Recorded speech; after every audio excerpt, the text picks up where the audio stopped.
Shadow and I are in southwest Utah. We have driven over what is called Bulldog Pass, and we came down through those mountains there, and we've parked right here at the edge of the Beaver Dam National Conservation Area, and I want to walk along that cliff along there and just do some rock hounding, scout around, see what we can find. This whole area is mineral rich. There are copper, old copper mines and silver mines. They've pulled gold out of here, lead out of here. In fact, if you wind your way back up through those mountains, you would come to the Apex mine where they pulled over 7,000 metric tons of copper and 180,000 troy ounces of silver out of that mine. So there's, the odds are good that we'll find something interesting.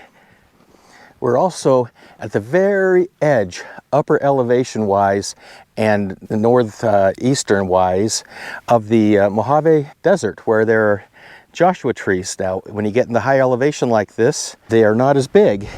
But yeah, the Joshua tree is an amazing tree. It's really, really peculiar. So we've made our way here, close to this edge, and there's also a riverbed here, dry riverbed, so it's a good place. You can see there's a lot of color already. Silica rich. We should be able to find some interesting things here, I would think. This is an interesting rock, isn't it?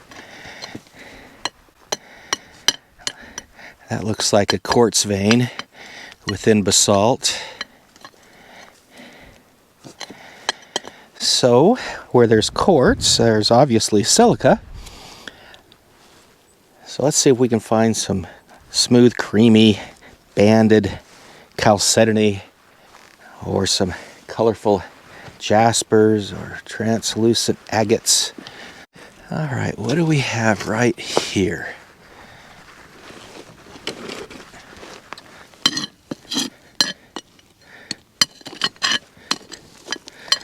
This looks to be a big, that is a great big agate / jasper. Let's take it back and clean it up. What do you think, Shadow? Yes. That's his opinion. Rabbit, rabbit. Shadow's after a rabbit. He never can catch them. They're really fast around here. Look at him go, though. He is in heaven. Crazy dog. Look at that here. Basalt, and then this colored quartz running through there. I mean, that looks very much like an agate, big seam agate right there. Look at that right there. That's definitely an agate in there. That is a beautiful agate in there. These are all giant, though. I just want some little itty bitty ones that I can take and throw in my tumbler. Wow. Wow, wow, wow. Man, that's heavy. Boy, that's beautiful, though. Beautiful, beautiful. This is a good spot. Really good spot. I'm going to try hitting that with my little sledgehammer. So I have my little bucket, portable bucket. This is really a water carrier. Great for camping, but I discovered it was super for rock hounding because, I don't have to carry a great big hard bucket. I can just grab this little thing, fold it up, put it in my pocket, and if I find something, open it up and start putting stuff in it. But I did bring along with me the little sledgehammer too. I'm just going to hit that thing a few times. I'm going to put the camera down. I've got glasses on. You should always have safety glasses, but I do have glasses on, so I'm not worried about that. I'll keep Shadow away, and I'll give it a few smacks with the little sledgehammer here and see what happens. Well, I did it. I kept hitting it. I got a slab of it. That's beautiful right there. I'll take that home. What do you think, little Shadow? You've been sticking your head in all these holes. You're filthy. You're filthy, little guy. This is his coyote vest to keep him safe from predators, because there are predators out here. All right, let's keep looking and see what we find. Here's a bit of a smaller one that I can throw in the tumbler and see how it turns out.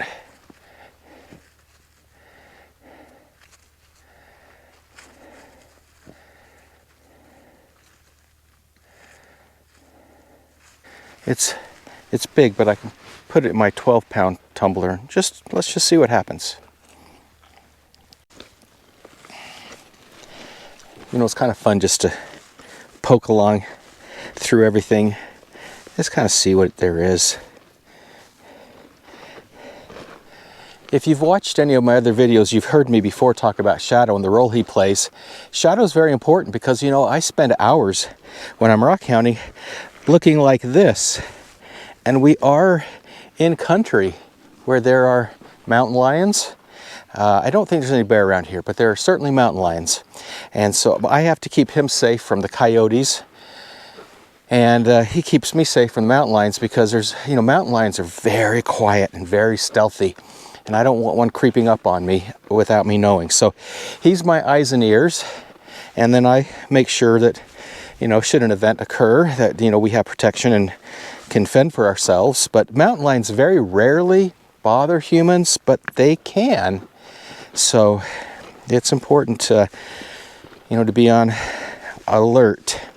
And then at night, when I'm doing astrophotography, even more so, because cats are nocturnal. So he plays an even more critical role at night. So we take care of each other. What is under there?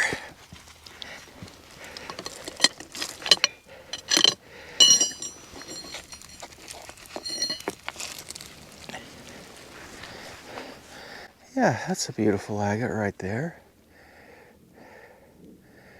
I'll throw that in the tumbler. That's beautiful. Yeah, that should polish up real nicely. That's what I would like to find, are more of these small ones.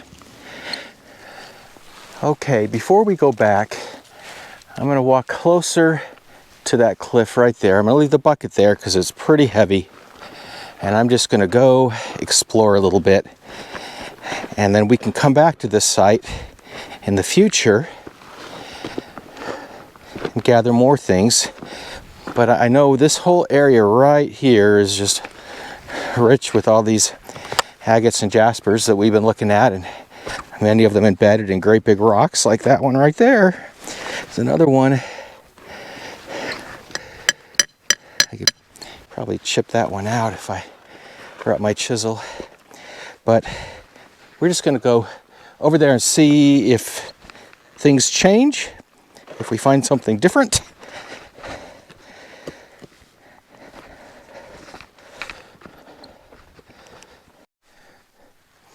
In addition to having a coyote vest on Shadow, I have a tracker so I don't lose sight of him. Shadow, come here, boy. I can send him signals. He's over there somewhere. 50 yards. Come, boy. He's coming. I can see from there. There he is. Good boy. Stay with me, buddy.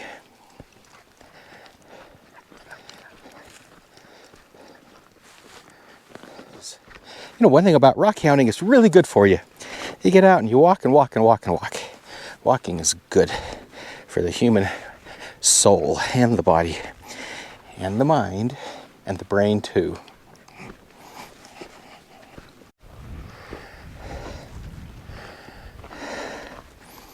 Hello, Joshua Tree. So what I am seeing is less and less of the agates and jaspers and stuff, and more sand. And as we get closer to these cliffs here,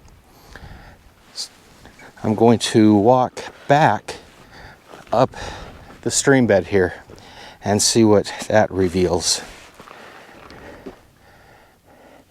And then we need to start heading home. It's getting cloudy. All right, I'm back to where I left the bucket, and definitely the best spot was just right along here, which makes me want to explore up further, but we've done enough for today. We know the area now. So, and you know where it is. It's not hard to find. I mean, I'm parked right by the little covered information booth thing there, coming down from Bulldog Pass. So you don't have to go on Bulldog Pass. It's a little rough if you don't have a 4x4. Just go on the old scenic highway on your way to Mesquite and then cut up this way. The road's good along here. It's very rough when you get up there. All right, let's take this stuff and head on home. Yeah, really interesting location, well worth the stop to explore, and worth, I think, coming back and seeing what else we can find. Maybe bring a chisel and a bigger hammer.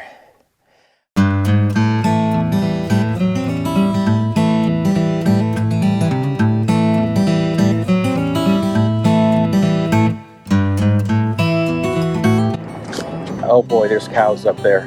Watch what Shadow does. When he sees them, he hasn't seen them yet.